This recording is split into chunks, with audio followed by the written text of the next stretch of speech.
जय हिंद दोस्तों, स्वागत है आपका। आधुनिक भारत के इतिहास के पार्ट 7 में पहला प्रश्न है कि तिरुचिरापल्ली के घेरे में क्लाइव ने किसकी रक्षा की। तो तिरुचिरापल्ली के घेरे में रॉबर्ट क्लाइव ने मोहम्मद अली की रक्षा की थी। एक्चुअली ये तिरुचिरापल्ली जो आज त्रिची भी कहा जाता है, तो त्रिची में क्या हुआ था कि इसके नवाब का जो उत्तराधिकारी पद था उसमें दो लोगों के बीच लड़ाई थी। एक थे चंदा साहब,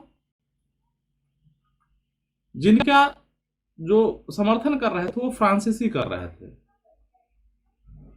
और दूसरी तरफ थे मोहम्मद अली, जिनका समर्थन अंग्रेज कर रहे थे। ठीक है। और इसमें क्या हुआ था कि क्लाइव ने बहुत ही बुद्धिमानी पूर्वक ये मोहम्मद अली को एक तरह से घेरेबंदी में चंदा साहब ने डाल दिया था फ्रांसीसियों की मदद से।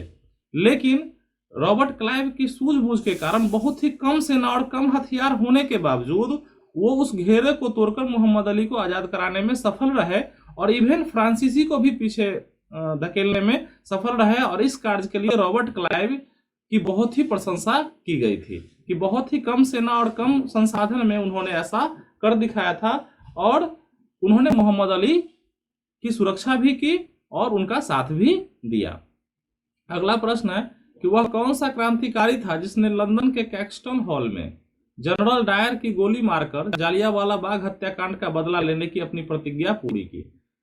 तो उधम सिंह। ये ऐसे वीर थे जो काफी दिनों तक लंदन में रहे और इस इंतजार में रहे कि कब कैसे हम उसका विश्वास जीते और फिर उस पर हमला करें, और तब जाके उनका बदला पूरा हुआ जालियांवाला बाग हत्याकांड का, और उन्होंने जनरल डायर की गोली मारकर हत्या की। वो भी कहाँ? लंदन के कैक्सटन हॉल में, यानी कि लंदन में जाके काफी दिनों तक रह के और तब जाके इन्होंने उन्हें मारा। तो उधम सिंह ने ऐसा किया था। अगला प्रश्न है कि जालियांवाला बाग नरसंहार किस वायसराय के शासनकाल में हुआ था। तो लॉर्ड चेम्सफोर्ड। लॉर्ड चेम्सफोर्ड के शासनकाल में जालियांवाला बाग नरसंहार हुआ था। अगले प्रश्न की ओर बढ़ते हैं। अगला प्रश्न है कि कौन तीन भाई स्वतंत्रता की बलिवेदी पर चढ़कर शहीद हुए। तो दामोदर, बालकृष्ण और वासुदेव चापेकर, जिन्हें संयुक्त रूप से चापेकर बंधु के नाम से भी जाना जाता है।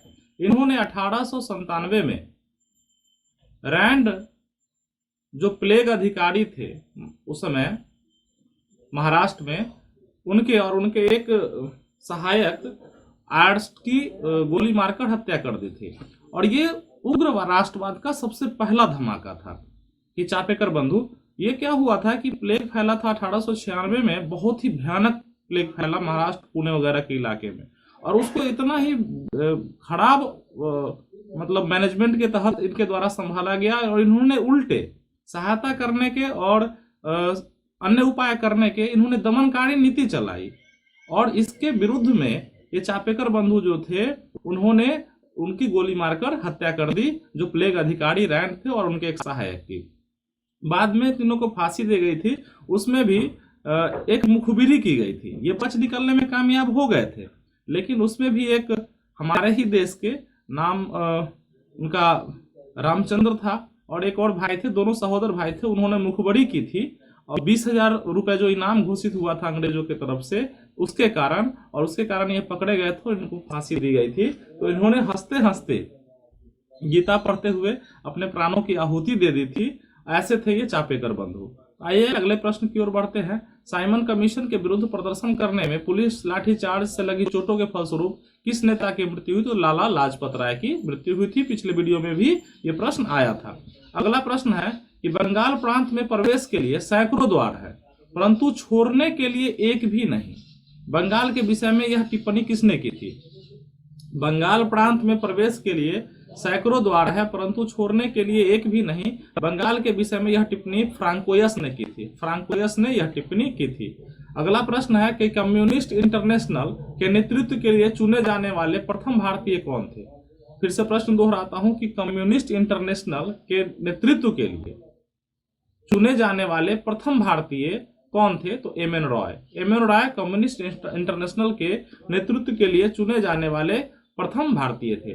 किसने कहा था पट्टाभी की हार मेरी हार है।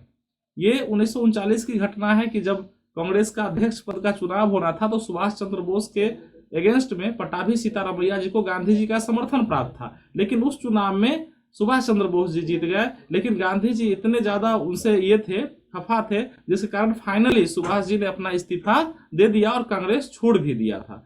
तो ये महात्मा गांधी जी के ही शब्द थे कि पट्टाभी की हार मेरी हार है, यानी कि कांग्रेस के अध्यक्ष पद पर जो पट्टाभी सीतारामैया सुभाष चंद्र बोस जी के सामने खड़े हुए थे, वो हार गए थे चुनाव कांग्रेस अध्यक्ष पद का। लेकिन फिर भी गांधी जी की नाराजगी के चलते सुभाष जी ने इस्तीफा दे दिया। तो गांधी जी ने ही कहा था कि पट्टाभी की हार यानी पट्टाभी सीतारामैया की हार मेरी हार है। अगले प्रश्न की ओर बढ़ते हैं कि रविन्द्रनाथ टैगोर का जन्मदिन 6 मई 1861 है। 6 मई 1861 है। यही जन्मदिन भारत के एक महान व्यक्ति का भी है, जिन्होंने इंडिपेंडेंट नामक समाचार पत्र भी निकाला था। इंडिपेंडेंट नामक समाचार, वह महान व्यक्ति थे पंडित मोतीलाल नेहरू।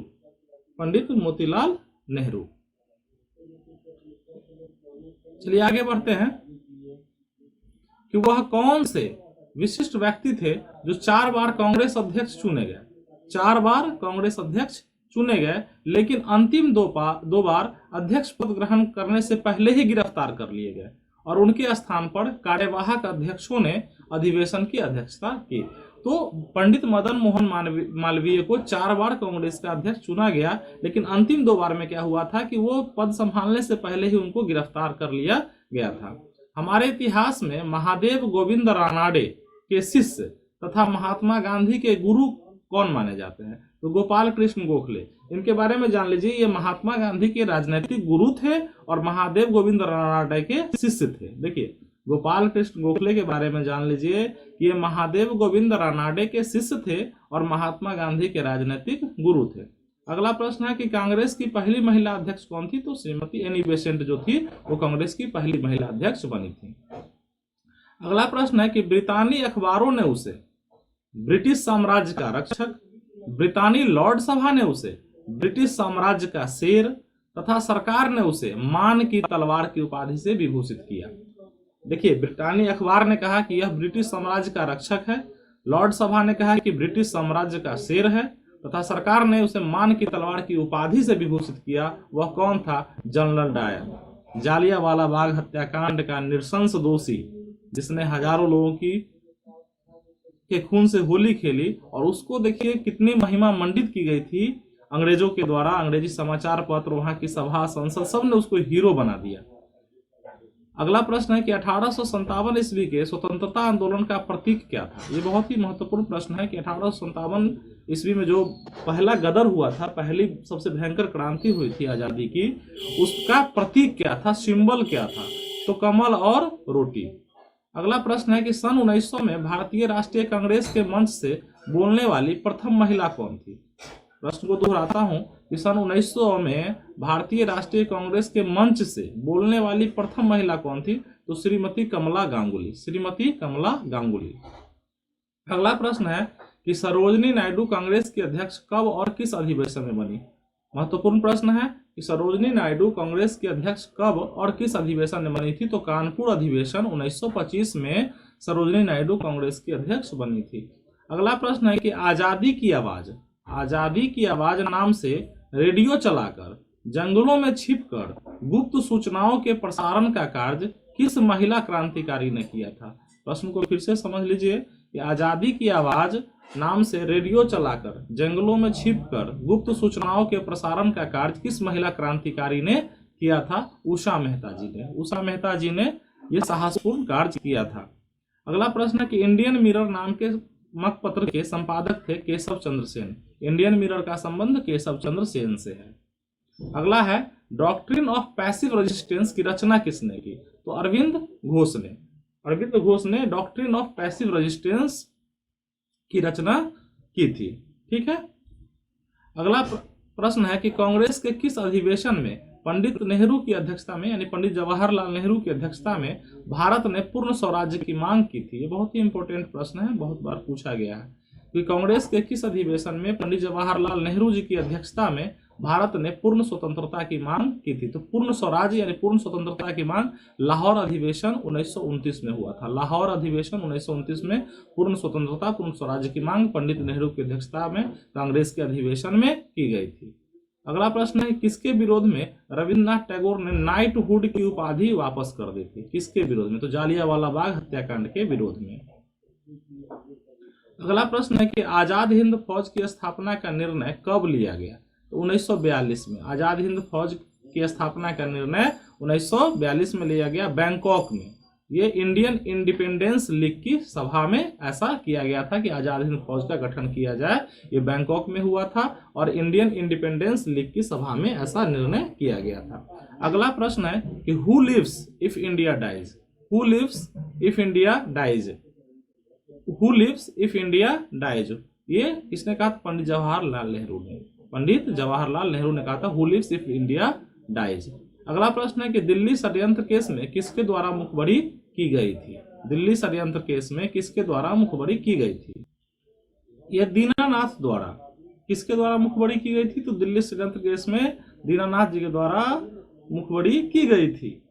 देखिए, हमारे देश में ही बहुत सारे जयचंद हुए, जिसके कारण हमारा जो आंदोलन था वो कभी कभी कमजोर पड़ जाता था, नहीं तो अंग्रेज को कब का कब भारत छोड़ना पड़ जाता।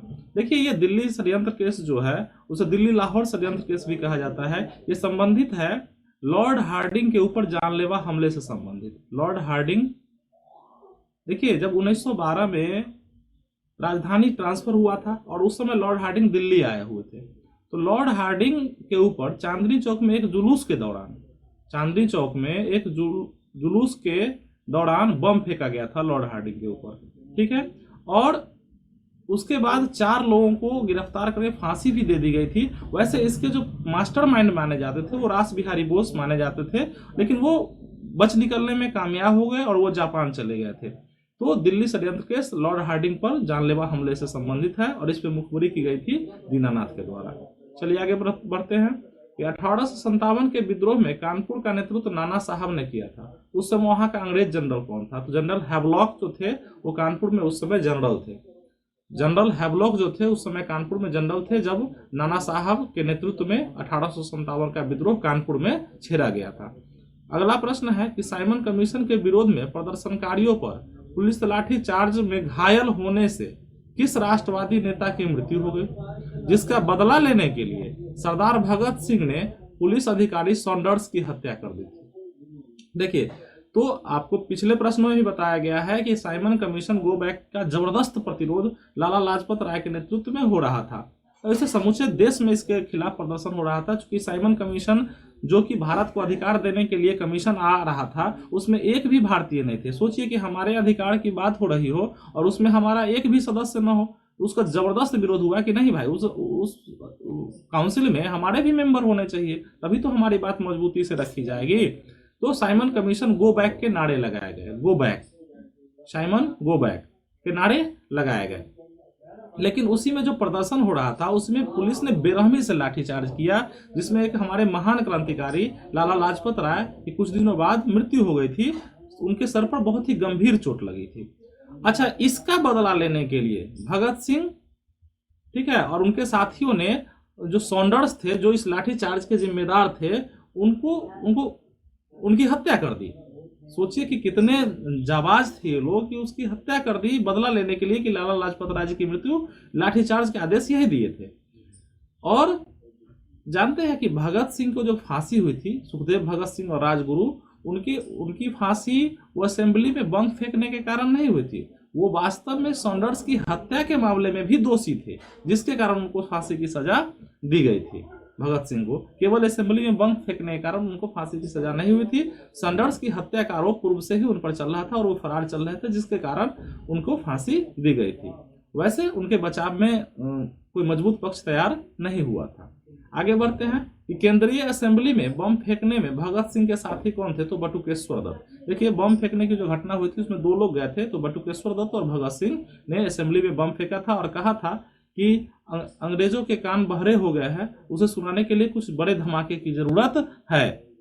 वो जब भारतीयों की बात आसानी से नहीं सुनते हैं तो उनको सुनाने के लिए कुछ धमाकों की आवश्यकता है। तो उन्होंने असेंबली में बम फेंका था, लेकिन बम इस तरीके से फेंका था कि कोई हताहत न हो, केवल ये प्रतीकात्मक था। तो भगत सिंह के साथ उस समय बटुकेश्वर दत्त केंद्रीय असेंबली में बम फेंकने के लिए गए थे। आइए आगे प्रश्नों पर विचार करते हैं कि सिराजुद्दौला के साथ अंग्रेजों की ने कौन सी संधि की थी? तो सिराजुद्दौला के साथ अलीनगर की संधि हुई थी। अलीनगर की संधि सिराजुद्दौला और अंग्रेजों के बीच हुई थी। अगला प्रश्न है कि स्वतंत्रता संग्राम के त्रिगुट लाल, बाल और पाल में से कौन भारतीय राष्ट्रीय कांग्रेस का अध्यक्ष बना? ठीक है, तो लाला लाजपत राय। ठीक है, भारतीय राष्ट्रीय कांग्रेस का अध्यक्ष लाला लाजपत राय बने। अगला प्रश्न है कि मोहम्मद अली जिन्ना का 14 सूत्री प्रस्ताव किसके विरुद्ध था? तो नेहरू रिपोर्ट के। नेहरू रिपोर्ट के खिलाफ मोहम्मद अली जिन्ना ने 14 सूत्रीय ये प्रस्ताव पेश किया था। यहाँ पर एक बात इंपॉर्टेंट ध्यान रखने वाली है कि ये नेहरू रिपोर्ट पंडित जवाहरलाल नेहरू की अध्यक्षता में नहीं थी। ये पंडित मोतीलाल नेहरू जी ने एक रिपोर्ट पेश की थी, जिन्हें नेहरू रिपोर्ट के नाम से जाना जाता है। इसमें उन्होंने सांप्रदायिक आधार पर पृथक निर्वाचन की बात को बिल्कुल ही अस्वीकार कर दिया था और उन्होंने कहा था कि किसी भी वर्ग के लिए अलग पृथक निर्वाचन की व्यवस्था नहीं होगी। और ये बात मोहम्मद अली जिन्ना को बहुत ही नागवार गुजरी, क्योंकि वो मुसलमानों के लिए पृथक निर्वाचन लेते भी आ रहे थे और बहुत ज्यादा डिमांड भी कर रहे थे और उनके पाकिस्तान की मांग को धक्का पहुंचता। तो इसके खिलाफ उन्होंने 14 सूत्रीय प्रस्ताव रखा था और जिसके कारण देश को खंड खंड करने का व्यवस्था किया गया और अपने लिए विशेष व्यवस्था की मांग की गई थी। तो मोहम्मद अली जिन्ना का जो 14 सूत्रीय प्रस्ताव था वो नेहरू रिपोर्ट यानी पंडित मोतीलाल नेहरू द्वारा जो सांप्रदायिक आधार पर जो पृथक निर्वाचन की व्यवस्था करने का मांग था उसके विरोध में किया गया था। उसी के खिलाफ यह 14 सूत्रीय प्रस्ताव मोहम्मद अली जिन्ना ने लाया था। तो उम्मीद है आप और हम मिलकर तैयारी कर रहे हैं, अच्छे से आप तैयारी कर रहे होंगे, एग्जाम बहुत ही नज़दीक है। तो मिलकर तैयारी करते हैं। अगर आपको हमारा वीडियो अच्छा लगा तो अपने दोस्तों के बीच शेयर कर दीजिए, लाइक कर दीजिए और हो सके तो चैनल को सब्सक्राइब कर दीजिएगा। जय हिंद, धन्यवाद।